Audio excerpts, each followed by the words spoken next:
निया गल्प रे एमन मी कथा उकू कना जाम आंजम लेखाय होयतो थोड़ा गान हुयु रहो आमा जिंदगी सुधरत तमा गल्प दो मिटेन डेडे गिद्रा गल्प कना मस्त आंजम अडी मज गल्प कना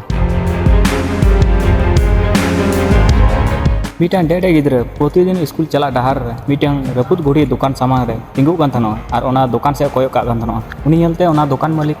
मिद दिन कुली किदिया आम दिनम हिले ओंडे तिंगु काते चिदाम कोयो का गिद्राटाय लई किदा इन नेलदा आम ओना बड़ी घुड़ी चिकाते आमेम जुद्दा उनी दुकानदार उनी कथा आंजमते लांदा केदा आरे लई केदा प्रतिटी घुड़ी रे नितो चलाव रे क्षमता मेना खाली नासे जतन लखाय गी हुयुआ गिद्राटा किछुगन चुपचापे ताहेना आरे लई केदा ताहले हड़ होचे नावाते जीवन को एहब दाड़ेया उनी दुकानदारे मेन केदा अवश्य दाड़ेया को हड़ को रपुद हुई दाड़ेया व्यर्थ हुई दाड़ेया किंतु उनी निजेर चितान रे विश्वास बाय आद लेखाय ताहले उनी आबार लाहा खना शक्तिशाली हुई काते रुवा दाड़ेया उनले खना उनी गिद्रा निजेरा व्यर्थता आर बाय बतर दा तो गाते को नवा गल्प रे चे बे बुझाव केदा जीवन रे जहां तिना माराम व्यर्थता गे हेचुना गेसे निजेरा आबार नवा जीवन बेनाव रे सुजुग सब समय ताहेना तो स्टोरी पे कुसिया खाय वीडियो लाइक ताउन पे और चैनल सब्सक्राइब ताउन पे नुका मोटिवेशनल स्टोरी नाम लगी।